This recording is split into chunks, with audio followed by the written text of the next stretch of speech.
Je suis On est là pour le bien de la communauté. et j'accepte bien à 100% ce que M. Omar dit. Ça ne me fait rien du tout, ça me fait ni choquer, rien du tout, parce qu'il a le droit de s'exprimer vis-à-vis du CGT, de tout ça. D'accord, mais seulement le problème, il ne faut pas qu'on fasse. Oui, on est toujours en direct là. Hein. Oui. On est toujours en direct. Mais le micro n'y passe pas parce que là, on est en direct en image. Hein.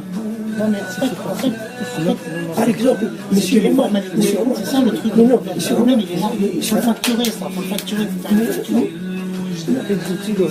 il n'est pas dans un forfait le truc.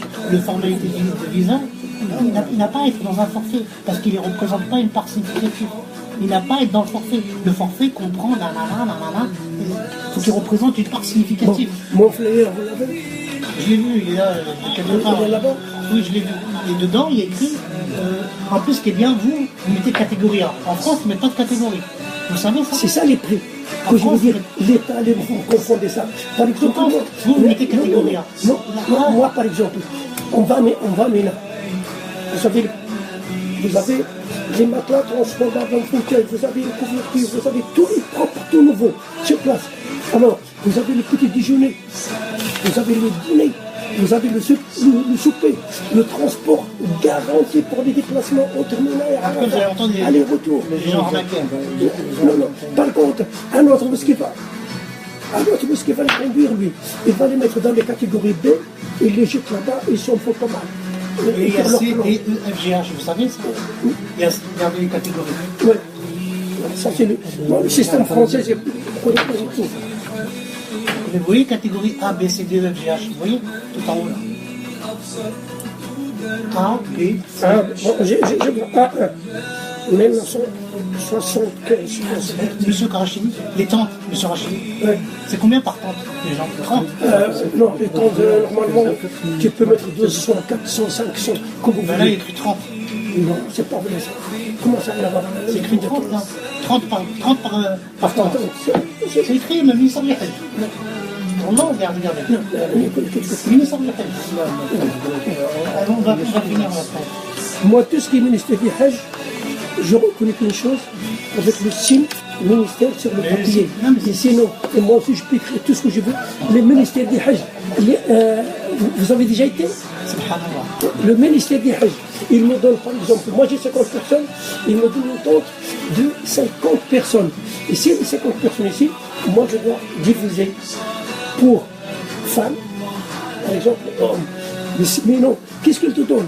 Vous avez 400 personnes, et il vous donne des tentes grandes, et alors c'est à vous de vous organiser et de faire ce que vous voulez dans les temps. Sinon, avoir des temps de 30 personnes, ça n'existe plus. De toute façon, vous voyez bien les temps de Moulin, c'est des grands temps.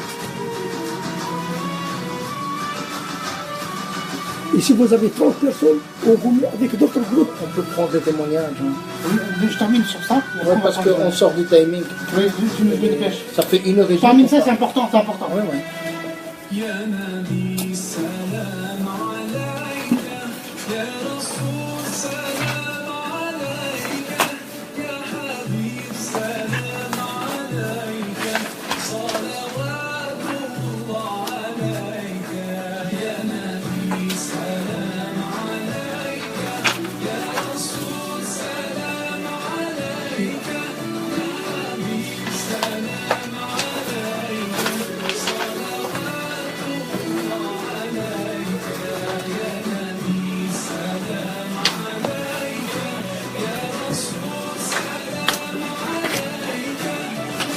Qui est un vétéran dans les voyages de l'Hajj, et Masha'Allah, depuis 1987 à aujourd'hui, il en a ramené du monde, et Inch'Allah, on sera parmi ceux qui vont encore faire partie de son groupe. Et à ma droite, j'ai M. Omar Dakir, président de l'association ASEF, qui nous est venu d'Orléans.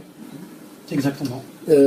Voilà, rebonjour et encore merci d'être parmi nous. Nous allons reprendre parce qu'on est à 1h30 de l'émission et déjà ça passe très très vite. Parce que vous m'aviez dit 3 heures, je vous ai dit venez, vous allez voir, et ben voilà, la preuve c'est que voilà, on a commencé le débat et tout ça. On était arrêté juste dans le service, oui, facture service. Et ça c'est un point qui vous tient à cœur, que vous voulez absolument débattre et absolument reprendre avec ici présent M. Rachidi Mohamed. Tout à fait. Donc, nous espérons qu'il répondra dans la mesure de ce qu'il connaît. Donc je rebondis sur les frais de service, étant donné que dans la directive, l'article 2 de la directive européenne du 13 juin 90, je vois premièrement petit c que le service accessoire doit représenter une part significative dans le forfait, et que je lis dans le document ici que je tends, qu'il est bien gratuit, la brochure du ministère des Affaires étrangères. Donc s'il est gratuit, j'en déduis qu'il n'a rien à faire dans un forfait, parce que ce n'est pas un forfait qui représente une part significative. S'il est gratuit, ça devient systématiquement un service. Si ça devient systématiquement un service, c'est là que le bas blesse. C'est là que le bas blesse. Pourquoi? Parce que j'ai découvert dans l'étude, là que j'ai menée, dans l'étude de Amadeus en 2007, qu'est-ce qui s'est passé le 1er avril 2007? Pile poil, c'est bizarre, hein, pile poil pendant les travaux de la Kaaba où les prix ont commencé à monter, à flamber. C'est vraiment étonnant. Et comme par hasard, vous voyez ce que dit l'étude. Le 1er avril 2007, à l'époque, les compagnies aériennes donnaient des commissions aux agences de voyage. Parce qu'il n'y avait pas le système d'internet et tout. Ils commissionnaient les agences de voyage. Vous qui êtes dans le domaine depuis 88, vous le savez. À l'époque, les compagnies aériennes commissionnaient les agences de voyage. Parce qu'ils ramenaient des passagers. Exactement, 2, 3%, parfois 4%, 6%. En Europe, le taux était de 9% en moyenne, 9%. Que dit l'étude? Il dit, en 1er avril 2007, tout est arrêté parce qu'il y a Internet, les agences de voyage ont cessé le commissionnement aux agences de voyage. Je répète, les compagnies aériennes ont cessé le commissionnement aux agences de voyage. À partir de là, qu'est-ce qui s'est passé? La réduction ou la suppression des commissions remet d'une certaine manière en question la rentabilité des agences de voyage. Il est essentiel de définir les tendances avec lesquelles les agences de voyage doivent composer pour conserver leur avance et se démarquer de leurs concurrents. D'accord? Les frais de service permettent non seulement aux agences de voyage de compenser la perte de commission qui a été versée par les compagnies aériennes, mais aussi de générer de nouvelles sources de revenus, leur garantissant une rentabilité à long terme. En effet, une étude réalisée en 2006 par l'étude Hermès Consulting indique que 73%, je répète, 73% du chiffre d'affaires des agences scandinaves ou spécialisées dans les agences de voyage proviennent des frais de service. C'est bizarre. C'est bizarre quand même. C'est complètement bizarre. Parce que là, on se pose la question. Est-ce que la fin des commissionnements, certains se sont rebattus sur les frais de service et tout doucement, en 2007, 2008, 2009, 2010, 2011, 2012, c'est sur les frais de service qu'on fait le montant exponentiel qu'on connaît aujourd'hui du hedge. Donc cette étude a dit quoi? A dit aussi que les frais de service constituent de précieuses sources de chiffre d'affaires pour les agences. Leur application est devenue plus que systématique. L'application des frais de service est devenue plus que systématique. C'est systématique. Tac, tac, tac, tac, on met des frais de service et qui ne sont pas indiqués, qui sont pas clairement indiqués aux consommateurs, alors qu'ils devraient l'être. Je ne sais pas si vous avez Internet, je le dis aux auditeurs qui vont en face d'Internet et qui tapent sur Google. J'ai pris l'exemple de Havas Voyage. Vous allez sur les conditions générales de vente de Havas Voyage. L'article 4-.3, c'est écrit frais de service. Et ça indique clairement les frais de service. Et dans les conditions générales de vente du domaine du hedge, il n'y a rien. Il n'y a franchement rien sur les frais de service. On se pose des questions quand même. On se pose des questions. Est-ce que le prix exorbitant du hedge, c'est dû à ça ou pas? On se pose clairement des questions, quoi. Pourquoi ce n'est pas indiqué? Pourquoi le consommateur final, que la DPCD, c'est-à-dire la Directive des pratiques commerciales déloyales de 2005, indique clairement que faut que ça soit clair. C'est la protection maximale et filet de sécurité pour le consommateur européen, qu'il soit musulman, qu'il soit de tous bords. Donc je veux dire, il y a des cadres. C'est comme le code de la consommation, le code de la route, il y a des cadres, que ce soit cadré. Donc là, c'est cadré, je veux dire. Là, après, qu'est-ce qu'il dit d'autre? Je dis vite fait un dernier article. Donc en 2005, tout ça. Donc qu'est-ce qu'il dit, le dernier article? Ce qui est très très important. Afin de réduire leur dépendance vis-à-vis des commissions des compagnies aériennes, les agences de voyage appliquent une ou plusieurs des options stratégiques suivantes. Stratégique, hein. Petit A, rationalisation de leurs opérations, contrôle des coûts du personnel. Petit B, développement ou déplacement vers le secteur des loisirs. Petit C, spécialisation dans les régions géographiques. Petit D, comme par hasard, je tombe dessus, mise en place d'un modèle commercialisé basé sur des frais de service. Comme par hasard. C'est bizarre. Le présent document met accent sur l'option stratégique qui consiste à mettre en place un modèle commercialisé fondé sur des frais de service.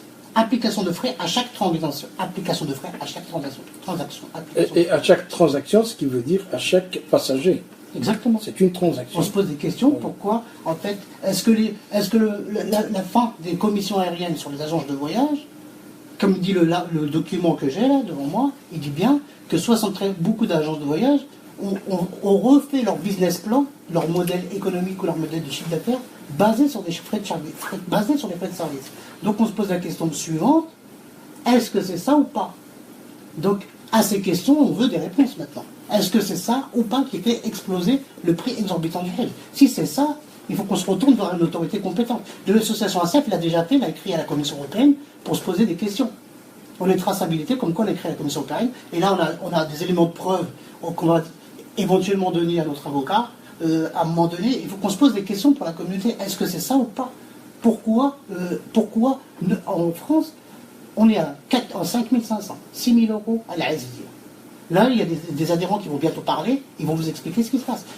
Ils trouvent des Hollandais à côté de la Kaaba à 300 mètres qui payent 4 000, 4 200, des Italiens à 3 900, des Allemands à 3 900, et nous, Français, confession musulmane, musulmans vivant en France, 7 millions, on est à 7 km à l'Azizia, à 5 500, plus les frais de taxi, ça remonte à 6 000, 6 500. Ça fait 2 000 euros de différence par tête. Alors que, et des fois, quand on fait l'Azizia, après on revient à la Kaaba, et des fois on se retrouve dans le même hôtel. C'est ça qui est bizarre. On se retrouve dans le même hôtel que les Hollandais ou que les Belges. Hein, vous allez me le confirmer. Vous, les Belges, vous allez payer 4 200, 4 400, et nous, on va payer 5 500, 6 000. Vous me confirmez, M. Rachidi, ou pas?